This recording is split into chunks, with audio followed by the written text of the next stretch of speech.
नमस्कार दोस्तों, मैं अर्चना सिंह एक बार फिर से आप सबका स्वागत करती हूँ अपने इस channel Archana Singh women's power में। जैसा कि आप सबको ज्ञात है कि मैं अपने वीडियोस के माध्यम से लोगों को मोटिवेट करने का प्रयास करती हूँ, खासकर महिलाओं को। उसी श्रृंखला में मेरा आज का ये वीडियो है। मैं आज जेंडर इक्वालिटी इन इंडिया इस टॉपिक पर बात करने जा रही हूँ। आप सबने टाइटल देखा होगा, थंबनेल देखा होगा मेरा, तो मैं उसी टॉपिक पे आज चर्चा करने जा रही हूँ। सबसे पहले जेंडर इक्वालिटी होता क्या है? जेंडर इक्वालिटी मीन्स लड़का लड़की एक समान, यानी सभी को बराबर अधिकार प्राप्त हैं, चाहे वो पुरुष हो या महिला हो। भारत में इसकी बात करूं तो भारत में प्राचीन काल में महिलाओं को बहुत ज़्यादा महत्व दिया जाता था।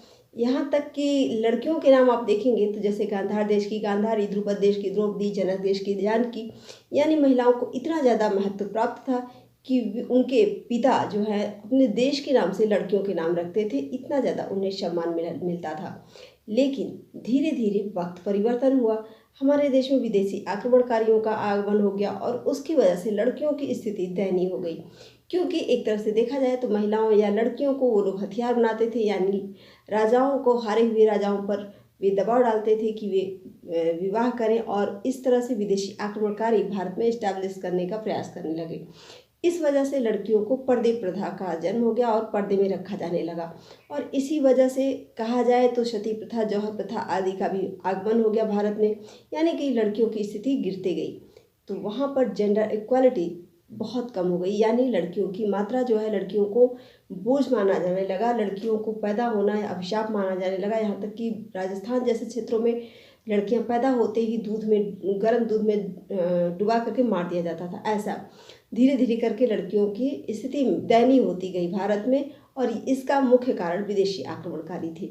अब उसके बाद बात करें वर्तमान काल की, तो जेंडर इक्वालिटी वैसे तो देखा जाए तो बहुत ज़्यादा इस टाइम भारत में बहुत ज़्यादा अच्छी दृष्टि से देखा जा रहा है। लड़कियों और लड़कों को पूरा मौका दिया जा रहा है, लोग उतना फ़र्क नहीं करते, लड़कियों को भी सम्मान प्राप्त हो रहा है, धीरे धीरे आगे बढ़ रही हैं हर क्षेत्र में।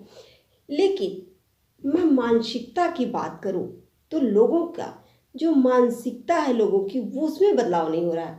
हमारी सोच में जेंडर इक्वालिटी नहीं आ पा रही है, और यही मानसिकता जो हमारी है, इसी वजह से महिलाओं को, लड़कियों को वो अधिकार प्राप्त नहीं हो पा रहे हैं, या खुल करके वो प्रगति नहीं कर पा रही हैं जो पाश्चात्य देशों में लड़कियों को आज़ादी मिलती है, फ्रीडम है। तो वो हमारे देश में नहीं है। यानी हमारे देश में कहा जाए कि सोच की जो एक है, वो सोच जो है वो नहीं बदल रही है। इसकी वजह से लड़कियों की स्थिति में बहुत आगे जा कर के भी वो सुधार नहीं हो पा रहा है।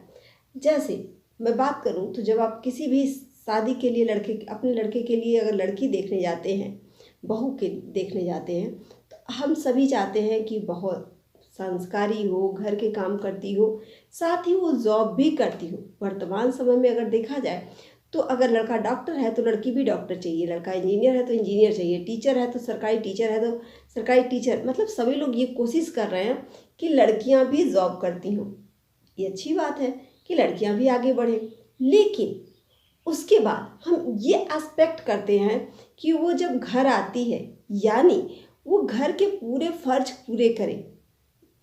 मतलब अगर कहा जाए तो एक पति पत्नी अगर दोनों जॉब करते हैं, दोनों वर्किंग है, तो अगर पति पत्नी साथ में घर आते हैं तो पति, आप देखेंगे कि उसको रेस्ट की ज़रूरत होती है, वो गद्दे पे लेट जाएगा, और उसके बाद पत्नी जो है वो साथ ही में आ रही है तो क्या उसको पानी देगी, पिलाएगी, चाय नाश्ता, उसके बाद खाना पीना, यानी पूरी वो घर में घुसते ही उसकी घर की भी जिम्मेदारियां शुरू हो जाती हैं। तो वहाँ जेंडर इक्वालिटी कहाँ से रह गई? वहाँ तो एक तरह से दोनों जब साथ आए तो दोनों को इक्वल होना चाहिए, दोनों को पार्टनरशिप होना चाहिए, दोनों को एक दूसरे का दर्द समझना चाहिए। लेकिन यहाँ पर जेंडर इक्वालिटी ख़त्म हो जाती है। तो हम इसकी जेंडर इक्वालिटी कहाँ से ला पाएंगे? भारत में जो सोच है लोगों की, उसमें बदलाव की ज़रूरत है। हम अगर ये चाहते हैं कि बहुएं भी काम करें, बहुएं भी वर्किंग हो, बहुएं घर भी संभालें, बच्चा भी संभालें, ऑफिस भी संभालें, तो इसके लिए जेंडर इक्वालिटी के लिए उनका हाथ बटाना भी ज़रूरी है। यानी जो पुरुष वर्ग है, बच्चा, बेटा है, बेटी है, या फिर बेटा है, पति है, पिता है, जो भी है, पुरुष वर्ग जो है, उन्हें भी साथ देने की आवश्यकता है। सिर्फ अगर जेंडर इक्वालिटी सिर्फ फाइनेंशियल दृष्टि से सोचेंगे कि बाहर निकलने की आज़ादी दे देंगे, तो इससे जेंडर इक्वालिटी को नहीं ला सकते जब तक कि हम सोच को नहीं बदलें। हमारे आदर्श हम कहें तो बचपन से लड़कियों के अंदर माइंड में ये रखा गया है कि सीता, सावित्री, गांधारी, द्रौपदी ये सब महिलाओं के आदर्श रूप प्रस्तुत किए गए। और उसके बाद हम ये भी एक्सपेक्ट करते हैं कि वर्तमान समय में वो बाहर भी निकले, सब कुछ करें। कैसे संभव है? अब एक तरफ तो मैं माता सीता का यहाँ पर कहूँगी कि माता सीता बहुत ही वो थी, लेकिन उनको किस तरह से हमारे देश में कहा जाए तो आदर्श रूप में उन महिलाओं को पेश किया गया है जो कुछ नहीं बोली, यानी अत्याचारों को सहती रहीं। उन महिलाओं को का आदर्श हमारे देश में रखा गया महिलाओं के सामने। मैं ये नहीं कहती कि वो महिलाएं कहीं भी आदर्श रूप नहीं है, वो तो आदर्श रूप हैं, लेकिन पुरुष वर्ग ने उन्हें कितना आदर्श दिया था। अगर माता सीता की बात करूं तो उनको अग्नि परीक्षा देने के बाद भी देश निकाला मिलता है, तो ये कहाँ का आदर्श प्रस्तुत हुआ? वो चुप रहना, क्या अत्याचारों को सहना ये सही था? गांधारी की बात करूं तो गांधारी जिंदगी भर आंख पर पट्टी, अगर मेरा पति अंधा है तो मैं भी अंधी बन जाऊंगी, तो मेरे बच्चों का क्या होगा? यानी ये जेंडर इक्वालिटी कैसे आया? द्रौपदी की बात करूं तो 5 पति उसको जुए में हार जाते हैं, यानी एक सामान की तरह हार जाते हैं, और वो पूरी सभा में उसका चीर-हरण होता है और सब लोग देखते रह जाते हैं। ये कहाँ का इक्वालिटी है? मतलब हमारा कहने का मतलब, चाहे भारत पाश्चात्य कल्चर हो या फिर वर्तमान समय हो, हम इक्वालिटी की अगर बात करते हैं तो इक्वालिटी यानी हमारी सोच में भी अंतर लाना होगा। हमें लड़कियों को आज़ादी देनी होगी, हर तरीके की आज़ादी देनी होगी। आपको सोच भी बदलना होगा। अगर वो जॉब करके आती हैं तो आपको ये भी सोचना पड़ेगा कि वो भी उतनी ही थकी हैं जितना पुरुष वर्ग थका हुआ है, यानी उन्हें भी रेस्ट की ज़रूरत है। तो जब तक हम मेंटली उन्हें आज़ाद नहीं करेंगे तब तक सिर्फ इस तरह से आज़ादी दे देना जेंडर इक्वालिटी नहीं हो सकती है। कुल मिलाकर मैं बात करूं तो जैसे कि अभी देखा जाए तो पॉलिटिक्स में भी कहा जाता है कि 33% महिलाओं को आरक्षण दिया जाता है, लेकिन महिलाओं का आरक्षण के नाम पर सिर्फ उनको खड़ा भर किया जाता है किसी भी चुनाव में, और उनके पीछे जो कहा जाता है बैक साइड उनके पति, उनका बेटा या उनका पिता, पति, पुत्र ही काम करते हैं, वो सिर्फ एक नगण्य रह जाती हैं। अगर ऑफिस में आप देखते हैं कि पति पत्नी दोनों जाते हैं, प्रधान है गांव की, तो अगर उसका पति खड़ा है तो वो उसको सीट दे देगी, पता चलेगा वो प्रधान होते हुए भी उसका कोई नहीं, सिर्फ सिग्नेचर मात्र के लिए वो एक प्रधान है गाँव की। यानी मैं छोटे स्तर से बात करूं या फिर बड़े स्तर की, महिलाओं को जेंडर इक्वालिटी के नाम पर छला जा रहा है शुरू से लास्ट तक। मैं अगर भारत में इतिहास की बात करूं, यानी महिलाओं को इस तरह से पेश किया जाता है कि आदर्श रूप, अगर मैं उन महिलाओं को आदर्श रखा जाता है जो कि चुप रही, हर अत्याचार को सहती गई।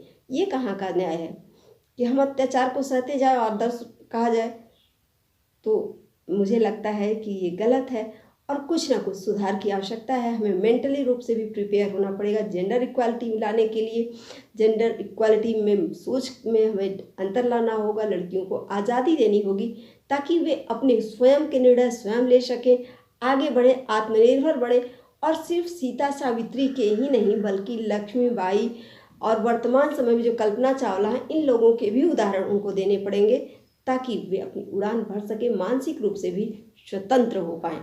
ये आवश्यक है और उन्हें हेल्प करना होगा। उन्हें आगे बढ़ने के लिए ज़रूरी होगा कि पुरुष प्रधान वर्ग जो देश है हमारा, उसमें पुरुष लोग महिलाओं के आत्मिक पीड़ा को भी समझने की कोशिश करें। सिर्फ ये नहीं कि हमने तो आज़ादी दे दी जॉब करने का, जॉब करने का आज़ादी दे दिया, यानी उसको फिर तब तो डबल लोड हो जाता है। वो बाहर भी वर्क कर रही है, घर में भी आकर के उससे ज़्यादा कर रही है, यानी उस तो बहुत ज़्यादा, उससे ज़्यादा उसको वो लोड पड़ गया।